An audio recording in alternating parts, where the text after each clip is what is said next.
Why is self-love an avenue to ascension? And what is self-love anyway? That's what we're going to get into in today's episode. So stick around and we're going to just jump right in after this new announcement that I have about my brand new membership that I have opened up. Enrollment begins today into the Unleashed Alchemy Ascension membership. All right. Get into that membership today. If you are a Black woman, you are navigating your life after being in the grips of religious dogma, and you know that there is another level of freedom for you to experience, this membership is for you. If you know that you have the rhythm of divinity within your body that you are waiting and trying to access, this membership is for you. If you want to be able to work your spiritual practices, to work your magic as you see it, this membership is for you. If you want to be able to speak with other Black women like you who are ready to ascend into their original identity, this membership is for you. Enrollment closes this Saturday, November 29th, and will not reopen publicly until April 2026. So get in today. Our first live session inside of the membership will actually be November 29th at 3 p.m. Central Standard Time. So to secure your spot, to get the Early Dove founder price at $37 a month or $370 a year, so you're getting 2 months free with that option, do that today. The link to secure your spot is in the description box of this video. So let's talk about using self-love to ascension. Now, before I get to that, I have to talk about how submission in religion, how religion used the message of submission as a disguise for you to erase yourself. So we have seen videos, and I've used these examples before because they're so very necessary. Okay. They're perfect examples of what I'm talking about.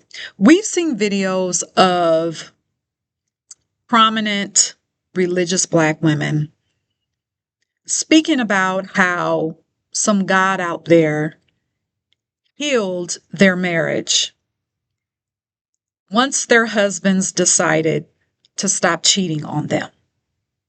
Okay? I know you all are familiar with this. And we hear about how these women allowed themselves, these Black women who do not know that they are divine, who do not understand their original identity, they allowed themselves to be disrespected, mistreated, and even potentially being given an STD because their husbands were sleeping around with a whole bunch of women. Okay. And when their husbands decided to come home after having sex with other women, their wives lended themselves to potentially become ill from their husband's ill behavior. All right. So one woman talked about how she was taught that divorce was never an option. She was taught that divorce was never an option. So she said that she was just going to trust God to keep her family together. All right. And this is while her husband was just out there. He wasn't worried about keeping a family together. And then you see another woman talked about how she continued to wash and iron her husband's clothes, knowing that her husband was going to get into those same clothes, leave the house, and go out and cheat on her. And she said she kept doing that because that was her way of just continuing to trust God, that God was going to heal her marriage. And I use those two examples. There's plenty of examples that I can use, but those two are very present, okay? And it illustrates what I'm talking about. Religion taught you that your pathway to womanhood, that your pathway to divinity, first of all, religion told you what divinity was. Religion defined divinity for you. Then it told you that your pathway to womanhood was through some external connection. All right. This was so easy for Black women to accept this because that is how religion became what it is today anyway. So that message fed patriarchy. All right. Because women were programmed to prep for marriage.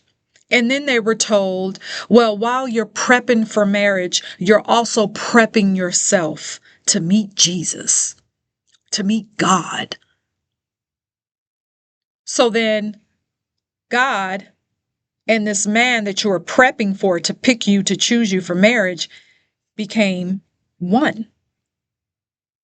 So the message that you were given, which became a story that you lived by, was that your pathway to womanhood, your pathway to your divinity was through this person, through this man. Now, if you are not a Black woman watching this, if you're a man watching this, do not get your boxers in a bunch. This is not a topic about man versus woman. This is about the restoration of cosmic order. And when the Black woman's authority was usurped, cosmic order was disrupted. Why? Because Black women carry cosmic order, because Black women carry the balance between feminine and masculine energies. A topic for another day.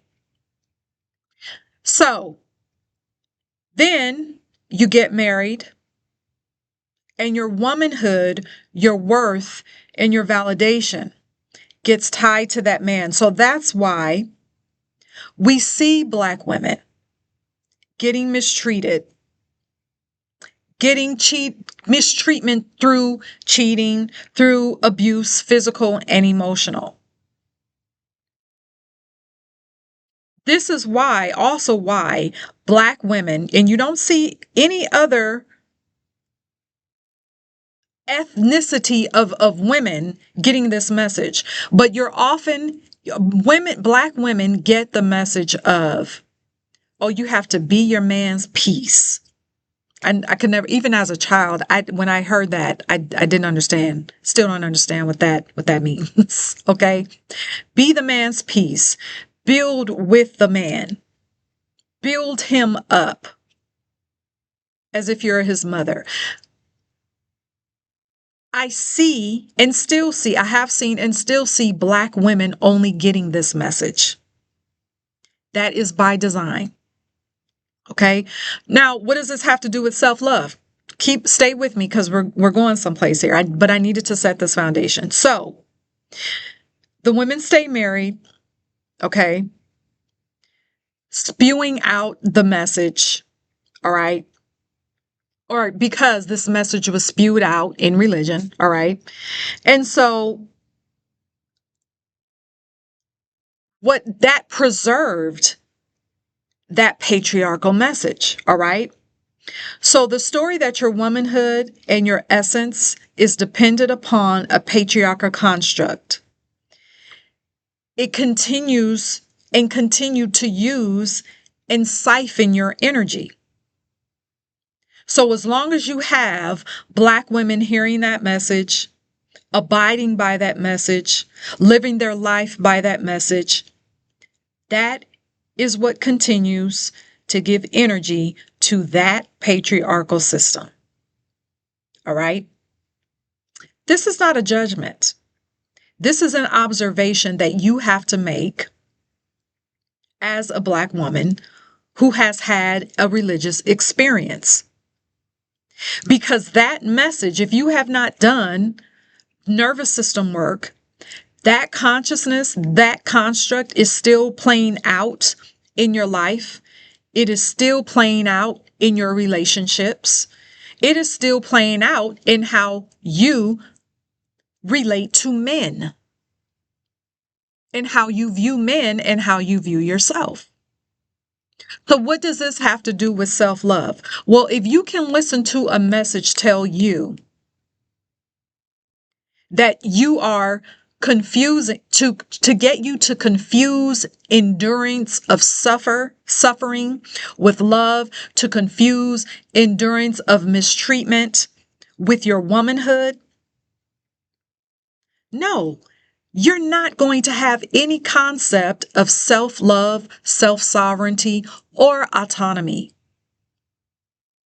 because all of that is dependent on something and someone else. It is dependent on the external. So now you see why I say self-love goes beyond the surface level of taking care of your nails, hair, face, getting the waxes, getting massages. Now that can be a byproduct, but you can still do all of those things and still not view yourself as divine. You can do all of those things and still attach your divinity to something external. You can do all of those things and still attach your essence, still attach it to how many men looked at you and stared at you throughout the day. You can still do all of those things and still have your divinity and your sovereignty and your alchemy and your magic attached to how many men offered to pay your drink, to pay for your drink, or how many proposals that you've had, or whether you've been married or not. So, how do you get back into self-love?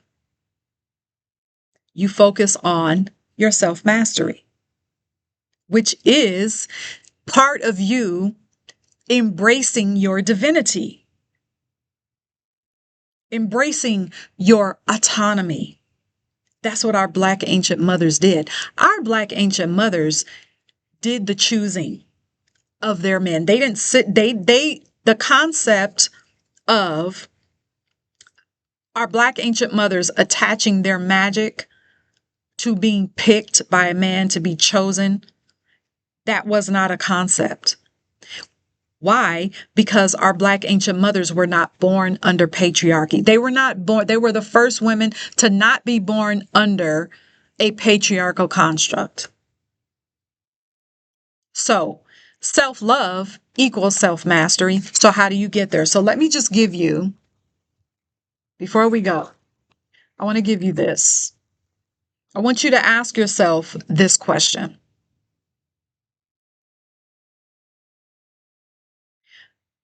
Actually, 2 questions. No, 3. Number 1, what do I know about myself now that the fear attached to dogma no longer rules me? That's the first question.